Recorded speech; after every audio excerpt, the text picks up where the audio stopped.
Kyo I would assume. Kuryoku, Kuryoku, yeah. Yeah, versus yeah, Helm.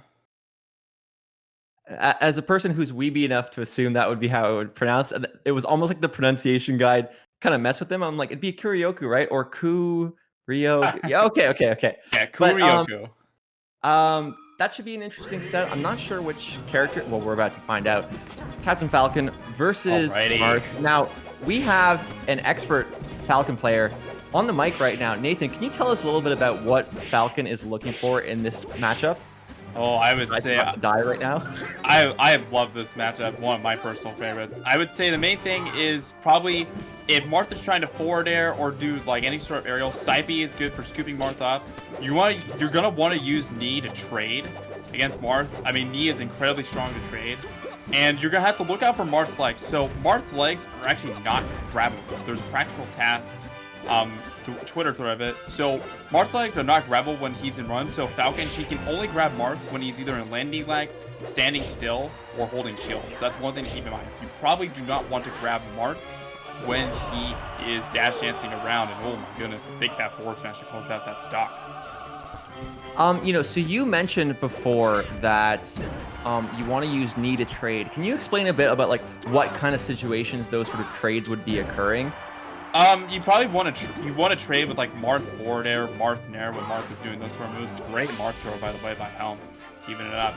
Because you want to treat, you can use Knee almost as a weapon. You can use Knee as like a nair, but with much slower startup, but a much stronger tool than like your average nair. And that's kind of the utilization of Knee in this type of matchup. Yeah, no, that makes sense. I know from the flip side, we're talking a lot about Falcon.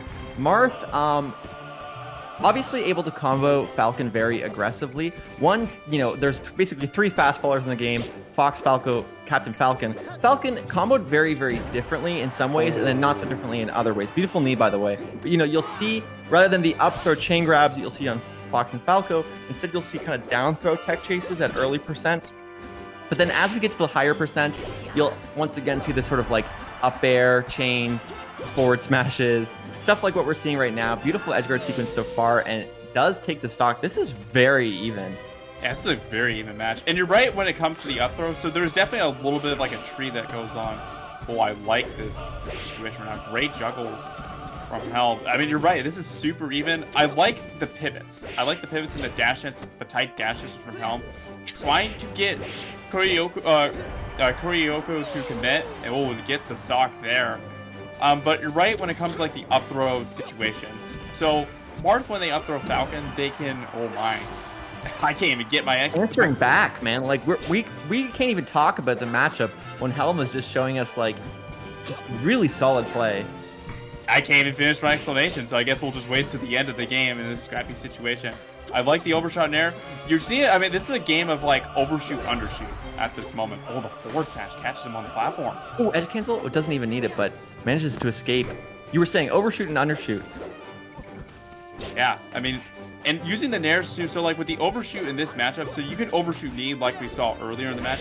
You can use overshoot nair to pretty much clip Marth because you can't grab, and you can almost like play a game of when you do the timing with the overshoots. Ooh, it just dashes away out of the overshot nair there. Could this be the game?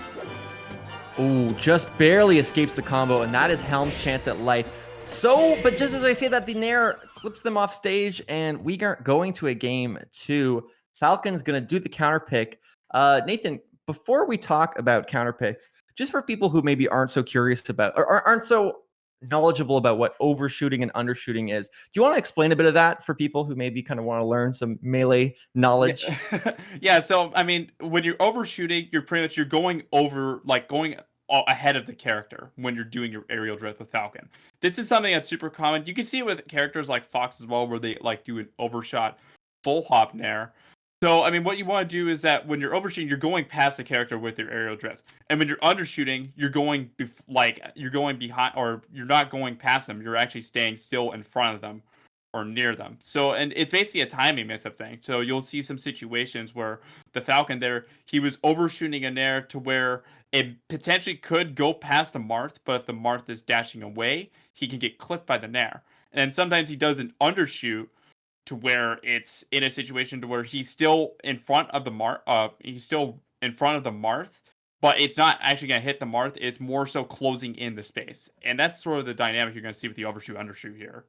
Yeah, so basically, like, for people who aren't familiar, it's sort of like, since dash dancing in particular in this matchup is such a heavy part of how kind of the spacing situations are managed, you know, you're dashing in and out of each other's range. Using overshooting and undershooting is a way to kind of call out sort of the back of their dash dance, or basically you're saying, I think they're going to be here, and rather than aiming for where they are, you're aiming for where they're going to be. Beautiful fade back from Helm. How are they going to get back off the stage? Oh. They're going to do it with a Kuryoku taking a clean stock, only 17%. This is going to be rough for Helm. Yeah, I was gonna say this is a good start for Helm. Oh, the jab reset. Let's see. Okay, here's the up throw situation we're gonna go into. So up throw. So when Marth does an up throw, it's really good to catch tech in place with an up air when they're on the platform.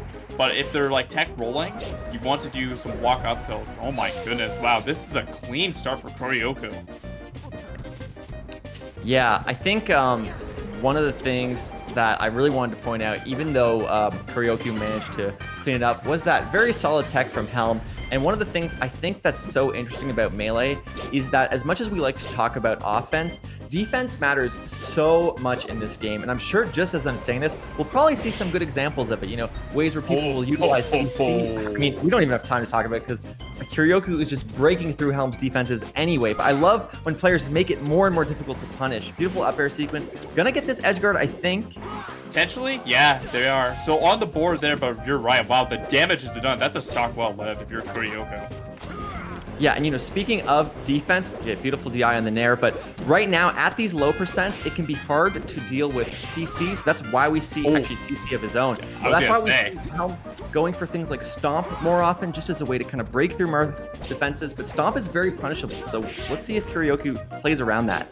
Well, it goes back to the concept that we were talking about earlier with that. Oh, that's a big fat fortune, sir. It goes back to what in the concept we talked about with overshooting and undershooting.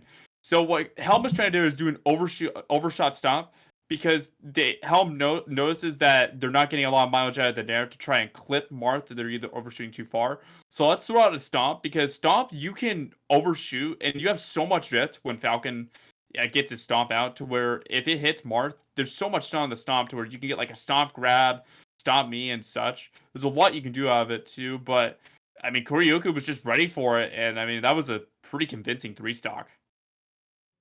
Yeah, I think there are a lot of things that Kuryoku was doing right. This is the third game. I'm wondering where we're going to see the counter pick. Yeah, not surprised to see Dreamland. Falcon just likes that space, right? Likes to move around. Does punish the missed tech and gets a solid 63 and maybe the stock. Beautiful get up attack. Almost a stock. Just a little rush there. Yeah, a little small spaghetti. Would have to close out the stock a bit earlier, but only 7%. I like the ledge refresh. Oh, definitely could have gotten a ledge knee in that situation. That's super unfortunate, but pretty good with the second chance of life. What an up air. Okay, does manage to close it out. Yeah, what we wanted to see there was just the regular roll up, not by pressing it, but just kind of the roll to immediately cover it. But Kuryoku answering back, controlling space pretty well, but the Nairs, you know, they're doing a decent job. Gets a raw grab and goes for the forward smash. Great reaction to the DI and beautiful neutral B as well. We're gonna get the downer or another neutral B.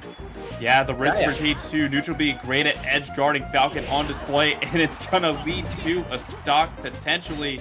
The up B, yes sir, it is gonna lead to a stock. And you're right on the up throw forward smash. I just want to point that out earlier. So it's actually a setup. So up throw forward smash is good for Marth around like the 63 to 70% range. So that's one thing to keep in mind in this matchup. No, absolutely. It's just sometimes depending on the spacing, like you might need to be sort of walking a bit forward or those kind of things. So, you know, making sure to get the timing right can be tricky. Obviously, it depends on their DI. I just meant in that specific situation, it did look like Kuryoku had very, very solid timing. But Helm, like we've been saying, keeping this game a lot closer and able to clean up the edge guards a bit more solidly. But how will Helm deal with the invincibility? That's a huge part of what makes Marth so difficult. Doesn't seem to matter though, man. I was gonna say that's a great way to deal with the invincibility. Get a stomp grab. That's a perfect response. But you're right. A lot more. You can tell that they've adapted. They seem a bit more comfortable with their openings. They're getting a lot more of those juicy hits where it feels like you could combo into almost anything. I think that's what makes this matchup kind of fun, is that like when we see kind of a Marth dominating, it sort of looks like, how does Falcon get in here? He's getting punished so much. But when we see a Falcon dominating, it's like the Marth becomes almost like suffocated and scared. But you know, who doesn't look scared is Kuryoku, man. Like, just getting so much damage. They've both been doing a really good job. You wouldn't, if I saw this as the only game, you wouldn't think, oh, Kuryoku has a solid 2-game lead. This has been very, very, very close. Yeah, that's super even. You can tell they're even in skill. Oh, man, Kuryoku getting a big opening, but gets out of it. I like the slide offs to get out of it. The up airs, I gotta say, the coverage that Kuryoku has had on the platforms has been phenomenal throughout this whole entire set. Oh, the up throw. The big up throw, though. Just the tech chases from Helm have been a little sloppy, and that's the kind of stuff that you kind of can't afford to be missing there. Like, getting a knee in that situation would just immediately bring the momentum back on their side, and I don't know, but just as they say that, man, gets a knee. The knee finds a way. The knee finds a way, and we are, you know, 1 stock for Kuryoku. This is very, very close. Yeah, I gotta say, I like the up airs too. I've seen a lot of up airs kind of snipe Kuryoku, but Helm hasn't been able to get too much of a follow out of it, but they're good openings in neutral. I'd say just continue to tighten up the punishes just a little bit. I love the light show on the push off. That's super good awareness. Yeah, just the tech chases, once again, a little slow, not kind of leveraging the positional advantage that Helm had there. But I have liked what I've been seeing. I think, you know, Kuryoku also doing some pretty cool stuff. We saw a back throw earlier, interesting DI mix-up at that high percent. And just the Marthritis, though, has been real. Falcon, like, feeling indestructible. I was gonna say, the Marthritis on full display, this is the longest I think Helm has lived in this entire match. And still going at 230, the up air, getting another one, trying to take it all the way to the end of the game. This is looking amazing. The Nair, that could have led to a knee. Oh no! Okay, so all of a sudden, this became a winnable game for Kuryoku. No! Okay, well, never mind. Just that was the biggest commentator curse I've ever seen in my entire life. Like, ignore everything you just said, Radar. Ignore everything you just said. We're going to a game number 4. That's super unfortunate because it looked like we were shaping up for a good ending to that game, regardless of who won. I literally feel like I was like, Marth sitting there, gun to his head, being like, all right. And I'm like, it feels like Marth has a great comeback. Like, what am I doing here? That's got to be, oh man, that was clippable. Yeah, spaghetti all over the floor there. Spaghetti all over the floor by the players and also the commentators. We even got caught by the spaghetti. Yeah, so I think we're going to see, oh, Yoshi's not super surprising, but this could work out for Helm. You know, even we were a bit critical of Helm's tech chases, but near the end, I started to see some adjustments there. Helm waiting a bit to see what Kuryoku would do, not committing with like a read so much as a reaction, which is a huge skill that Falcon has. What a drift. Yeah, really, really solid. I like the ideas we're seeing from Helm. We saw a run-up shield there. Run-up shield, very, very, very good against Marth. But then, like, acted as shield too early and gets clipped and took a lot of percent for that. So if Helm can clean it up just a bit, this is absolutely winnable. Most definitely. Oh, trying to do a little trickery there with the wall jump up B. But you're right. I mean, like, Falcon, if Helm gets these knees, like they've been able to do earlier, they can definitely win this game. Oh, looking... Because, I mean, both characters, they can kill each other incredibly early here. So, I mean, like, you can see, and there's that knee. There's the knee you're talking about. Can it lead to a stock? Oh, Randall getting the grill there, but, again, gets the ledge knee to get the stock. So, I mean, you're right. You know, just small instances like that can be the big difference. Yeah, you know, you're totally right. And we saw some of the kind of adaptation, too. Like, just things before, but there's that neutral B again to edge guard. Such a powerful tool. Down smash, I don't think is what Kuryoku wanted, but you know, this punish situation is still going. Good fall through from Helm. Oh man, like how does Helm deal with the percent deficit right now? Needs to probably be going for like something like a grab or whatever, but doesn't look like Kuryoku is gonna give them the option. Now up with a solid stock lead, and Helm in a bad position. Yeah, you do not want to be put in that position, especially in this juncture of the set. The run-up grab. Oh, that could have been a dash up air. That could have been a dash double up air. Oh, falling it out. Goes for the falling knee. Gonna be the stock. It is. Wow, that was an insane falling up air. Helm just answers back, man. It doesn't even matter. You know, this has been a really good set, and I feel like I'm a broken record here, but oh my... Helm's kind of heating up a little bit. Oh my goodness, going deep for it, and he's gonna pay the price. This is why best of fives are good, man. People adapt, people learn, people get better, and already showing what they're made of. Just Wow. Gentlemen, Insane. dropped him off. Marth killer, the stomp. Oh, man. Stomp was what he wanted. You could have probably just needed, but either way, cleans up the stock. We're at the last stock in this game, number 4. Get helm, force it to a game 5. We'll see. Oh, no way. I cannot believe that didn't just, like, he didn't have enough invincibility to go through that forward smash. That feels so busted. And just not able to break through. Oh, these pivots, too. Why do I feel like if one stop, it could just lead to a big difference right now? This could be Helm's last, you know, just can't even speak, man. That was very, very kind of high octane. Both of them really impressing me. They were, you know, doing things to play around each other's defenses. We'd see, you know, Kuryoku abusing things like CC and ASDI down to kind of take away openings from Helm, and then Helm would react to that by, you know, spacing there a bit more conservatively, going for more grabs. There was just really, really high level stuff going on from two, you know, relatively unknown players, maybe at least in Twitch chats kind of knowledge. Yeah, I mean, it's just, I mean, I'm still catching my breath after the set because it felt like if you know, I talked about the juice